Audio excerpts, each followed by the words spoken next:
जगन्नाथ जय जगन्नाथ। जय जगन्नाथ। तो बर्तमान आम बाहर पुरी सांगे अच्छे बड़ भाई जी आम mini truck owner president Ballia भाई आम भुवनेश्वर आगे सान भाई पप्पू भाई अच्छे।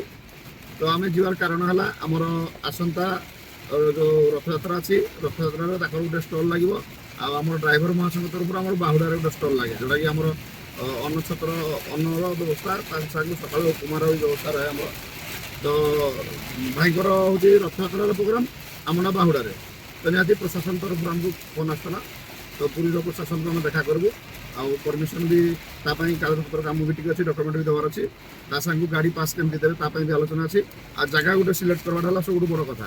पुरी से दिन बहुत भिड़ थी से जगह भी सिलेक्शन भी कर निहती आम जगन्नाथ ना नहीं प्रभु जगन्नाथ ना नहीं आम संघ कर दिए आउ सब से भगवान भरोसा आम संघ कर दिए निहती आमर जो गोटे सुजोग मिलूँ जे ओडिशार समस्त जनसाधारण सेवार निहती आम खुशी। आ भाई कौन कहे जय जगन्नाथ।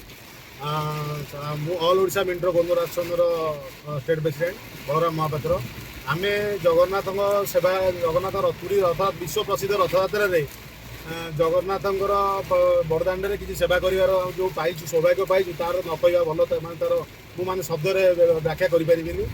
आमर रथयात्रा प्रसाद सेवन बंदोबस्त होल ओडिशा मिंट्रो बंधु राष्ट्र तरफ आमर ओडिशा ड्राइवर महासंघ तरफ बाहुड़ा यात्रा प्रसाद सेवन पाखापाखि 60,000 लोक श्रद्धालुओं प्रसाद सेवन बंदोबस्त हो जिनस आम सब डॉक्यूमेंटेशन काम आ जगह सिलेक्शन भल मंद से सब कम एत वर्षा भाई देखी दिखाई बुले प्रबल वर्षा होते वर्षा भी आम जाऊँ जगन्नाथ ना नहीं कि जगन्नाथ दाण्ड में किसी माने निजक ठिया होगले बहुत धन्य मन लगे। तो वर्षा हो निहती शुभ हम ठीक अच्छे आमको भगवान को भरोसा जगह खंडे मिल जाओ जगह खंडे मिले निहती आम जो सुजोग मिली आम सेवा निहती दबा निहती सारा ओडिशार जनसाधारण जो श्रद्धालु आसवे निहती आम स्टल आसिक पहुँचे भाईकर स्टल हम कौटे आम स्टेशन सामने आम फाइनाल हो पारे आज फाइनाल हम निहती आम लोकेशन बतई देव। जय जगन्नाथ। जय जगन्नाथ।